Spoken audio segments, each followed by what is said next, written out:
souriant de gauche à droite, vous n'allez rien comprendre, mes enfants.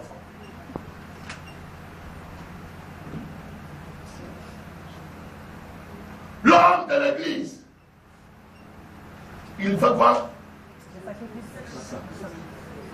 Moi, je bénis le Seigneur pour le don de la personne de Serge. Honnêtement. Honnêtement. Souvent, la façon dont il est employé à l'église, à l'œuvre de Dieu, sans être payé. Sans être payé. J'ai peur pour son foyer. Je suis obligé d'appeler sa femme. Ma fille, ça va. Et Dieu a mis la main sur le cœur de sa femme. Pas que je l'appelle pour qu'on aille se balader devant les supermarchés. Mais parce qu'il y a des urgences. Et souvent, on n'a pas de voiture. Et souvent, on prend le train de la dernière heure.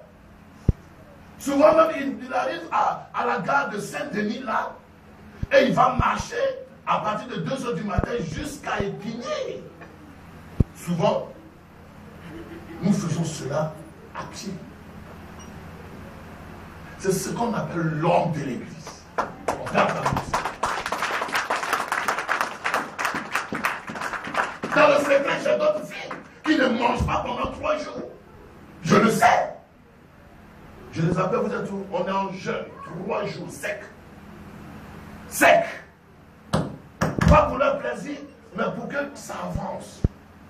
Souvent, quand je les surprends, elles sont totalement délabrées. Pas de maquillage. Pourquoi? Pour que ça avance. Ça, c'est ce qu'on appelle les hommes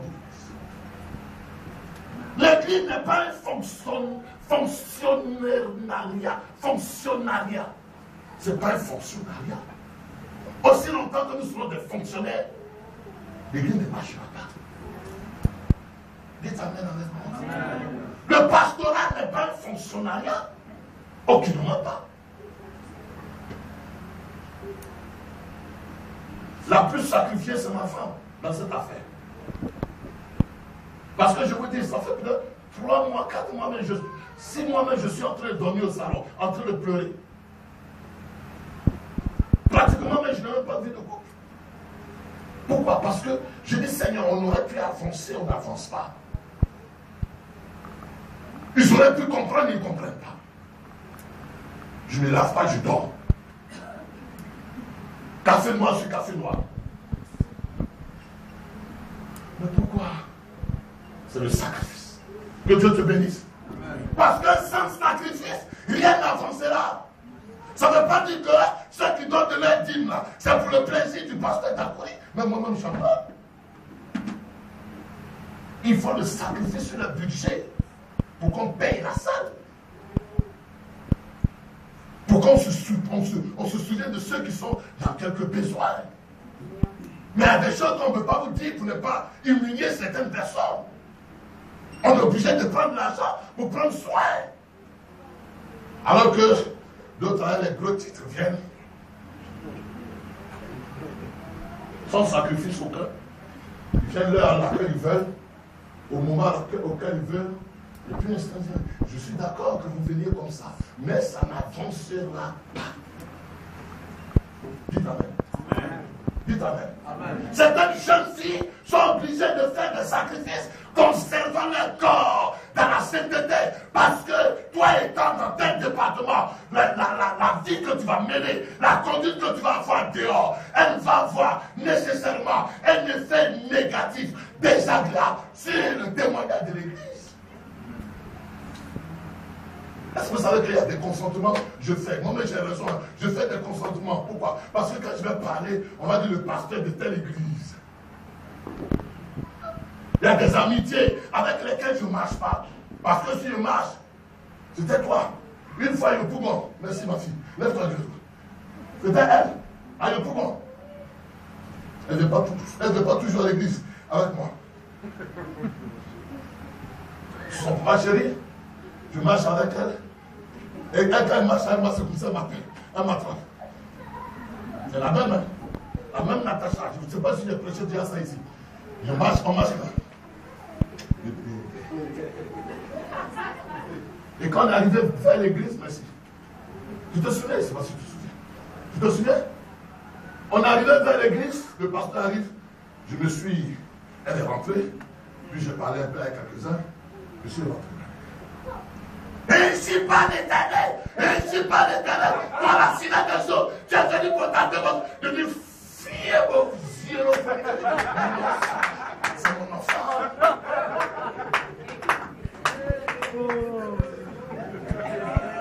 Aïe, Pougon. Avancez. On ne peut plus voir quelqu'un.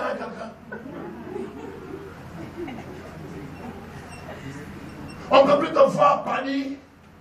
Parce que dès que tu as pâli, tu as mis pommade qui pâlit. On dit, ça c'est un deuxième monde comme ça. On ne peut plus te voir vilain. On dit, ce vieux, il est trop vilain, ça c'est. Il a la sorcellerie. Un jour, je suis allé dans une église pentecôtiste à Yopougon, vers le 17e. L'église était jeune. En ce moment, je suis chauve comme ça. Je suis chauve, je me suis assis, je me suis bien habillé. Mais ce jour-là, le modérateur, il a chassé l'esprit de la Rose-Croix. Vous ne pouvez plus voir quelqu'un qui est chauve de tempête. C'est moi qui suis Rose-Croix.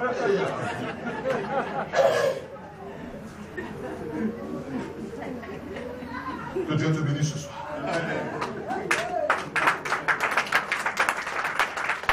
Est-ce qu'on se comprend? Mais en même temps, je dis cela, en même temps, ton témoignage va noyer tout un témoignage. Est-ce que vous savez pourquoi? Il y en a même quand j'invite ici, je ne vais même pas dire le nom, j'ai invité plusieurs. Pasteur, si celle est dans ton église, je ne viens pas. Pasteur, tu es bon, hein? Toi, Dakouli, tu es bon. Tu es bon. Tu enseignes bien, tu es bon. Et puis tu es gentil avec nous. Mais aussi longtemps qu'elle est dans ton église, je ne viens pas. Et je suis sûr que beaucoup sont partis de cette église à cause de toi. À cause de ta langue. À cause de ton indélicatesse. Bien aimé. Preuve de sacrifice. Vous voulez voir cette église grandir? Dites-moi oui ou non. Oui.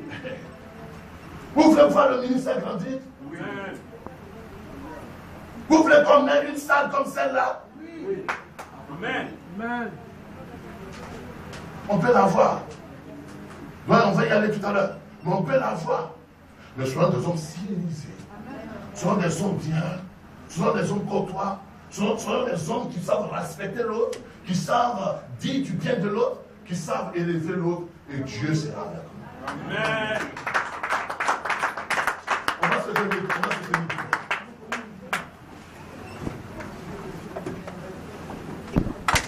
Ce soir, j'ai parlé à des enfants de Dieu, à des enfants de la femme.